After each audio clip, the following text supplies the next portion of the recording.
Assalamualaikum warahmatullahi wabarakatuh. Perkenalkan, saya Intan Nurafiza. Saya dari kelas B1 semester 2 Universitas Muhammadiyah Sidoarjo. Saya dari kelompok 4. Hari ini saya akan mempresentasikan tentang materi haji dan pengertian haji. Haji berasal dari bahasa Arab haja yahuju hujan yang berarti kosodo, yakni bermaksud atau mengunjungi.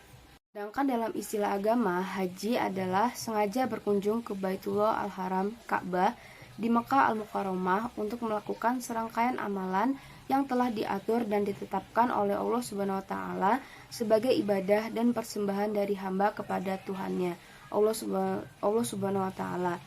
Jadi, dapat disimpulkan bahwa haji adalah sengaja mengunjungi Baitullah Ka'bah untuk mengerjakan ibadah dengan cara, tempat, dan dalam waktu tertentu. Kemudian syarat-syarat haji. Yang pertama, beragama Islam. Kedua, berakal sehat. Yang ketiga, sehat secara jasmani dan rohani. Yang keempat, sehat dan kuat untuk menjalankan ibadah haji, memahami ritual haji dan kesiapan mental, karena ibadah haji merupakan ibadah yang dilakukan selama berhari-hari. Yang kelima, balik mencapai usia dewasa. Yang keenam, merdeka bukan seorang budak. Yang ketujuh, mampu baik secara fisik, mental, dan juga materi. Ibadah haji akan membutuhkan biaya perjalanan yang tidak murah. Jika seseorang harus menjual satu-satunya sumber kehidupan yang dimiliki, maka hal itu tidak dibolehkan karena akan mendatangkan banyak mudarat bagi seseorang tersebut dan keluarganya. Selain itu, orang yang ingin melaksanakan ibadah haji juga harus menyiapkan biaya hidup untuk keluarga yang ia tinggalkan di rumah.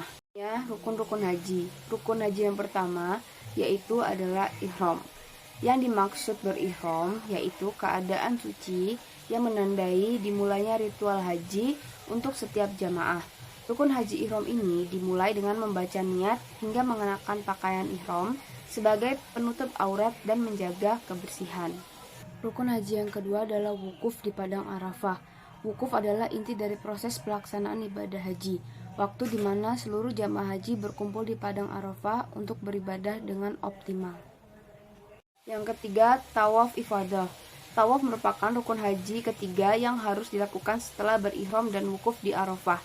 Tawaf merupakan ritual berjalan mengelilingi Ka'bah sebanyak 7 kali putaran. Yang keempat adalah sa'i. Sa'i dalam rukun haji merupakan aktivitas berjalan kaki atau berlari-lari kecil secara bolak-balik sebanyak 7 kali dari Bukit Safa ke Marwah. Yang kelima, tahallul. Yang dimaksud tahallul yaitu memotong rambut. Untuk laki-laki paling sedikit menggunting 3 helai rambut, sedangkan bagi jamaah wanita cukup menggunting ujung rambutnya, paling sedikit 3 lembar juga. Dan rukun haji yang terakhir adalah tertib.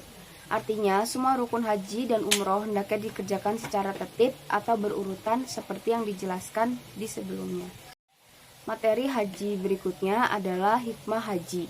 Hikmah haji yang pertama adalah haji mabrur dibalas surga. Bagi seseorang yang mabrur, ibadah hajinya akan diganjar dengan surga. Salah satu indikasi mabrur atau tidaknya seseorang adalah jika telah melakukan seluruh syarat dan rukun haji dengan baik dan memiliki kepribadian yang lebih baik saat pulang ke tanah air. Yang kedua, menjawab panggilan Allah Subhanahu wa taala. Dengan melaksanakan ibadah haji ataupun umroh, itu berarti seseorang telah menjawab panggilan dari Allah Subhanahu wa taala dan menjadi tamu di tanah suci.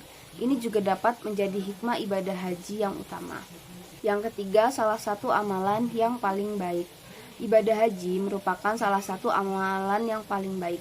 Bahkan hal itu juga disetarakan dengan berjihad di jalan Allah Subhanahu wa taala yang menjadikan hikmah ibadah haji termasuk sebuah amalan yang disukai oleh Allah Subhanahu wa taala dan Rasul-Nya.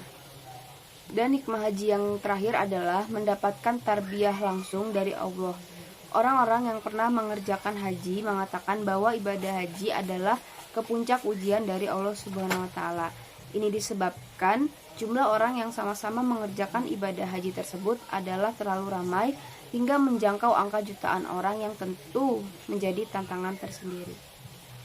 Sekian presentasi dari saya. Mohon maaf apabila ada salah kata. Wassalamualaikum warahmatullahi wabarakatuh.